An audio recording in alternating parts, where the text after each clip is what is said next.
somebody asked me why it's important in a race or in a long run to start slow. It's really important because it's once you get your heart rate high, it's very hard to bring it down. It takes a lot of effort and a lot of kind of slowing down in order to bring your heart rate, and it takes training in order to do that. Whereas if you start slow and gradually build your heart rate up, then it's much easier to take on the kilometers and the effort in front of you.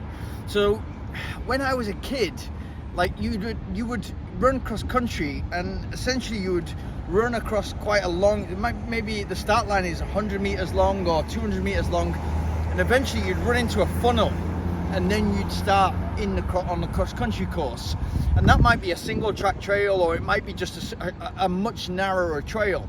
So what we used to do is we used to train ourselves to run fast, to get a sprint start and then get a good position, exactly the same way that you see track runners getting a sprint start, getting a good position, especially if it's a 1500 meter race or a 5000 meter race, and they need to get a position on the track. So there's a few people in front of them, but not too many, that they're trapped. And you see that a lot on the track when people are trapped and they need to kind of get out, and it's a lot of effort to get out and maneuver, and especially if you're kind of stressed towards the final and the important laps of a track race. It's really important for position. It's really important in a trail race that you get position, especially if you've got a start, like just at UTMB, you've got to start, and then all of a sudden, before you know it, within a kilometre, you're on a single track trail, where if you've not got a position in that race and you're going to try to do really well in that race, you're going to struggle, because if you're not in the top 10, 20, there's going to be lots of people in front of you, and it's going to be really difficult and take up a lot of energy for you to get past those people. So it's sort of a calculation in your head, and it's knowing the course, it's knowing the start, and knowing how the race pans out. If it's a 100-mile race, it might not be that important for you. If it's a 100k race, it might not be that important.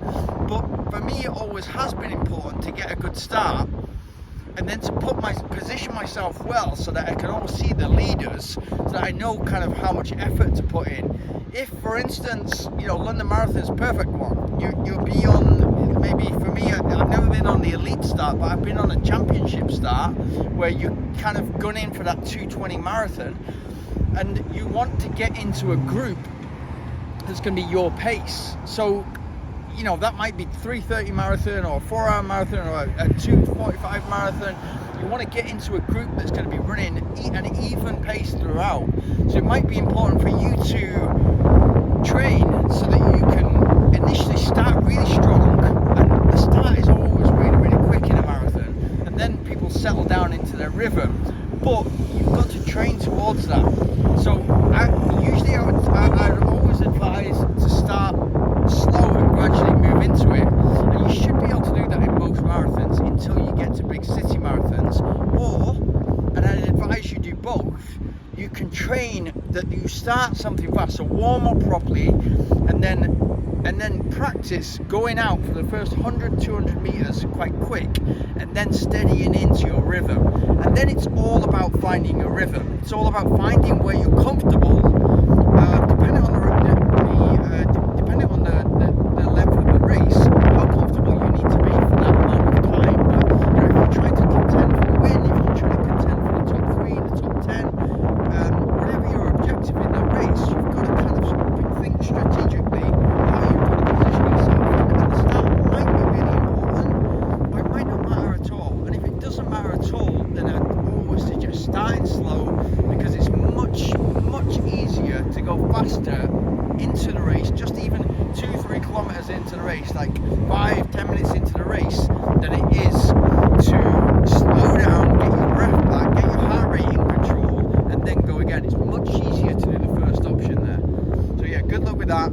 Start slow, but if you do need to get a position in a race, if you do need to be up there, then practice going quickly for the first 100, 200 meters, grabbing a position, figuring out, who the people in your race that you want to be there or thereabouts with, and then practice that in training, so it's not a shock on race day. Because if you're not used to that, and you try to kind of go faster than you're used to for the first 100, 200 meters, you can ruin your race in the first 200 meters. race, and then you kind of can't get your breath back, or it's going to take you a lot of energy or a lot of slowing down, and you'll lose a lot of time to get your breath back, to get your heart rate down, and then go again.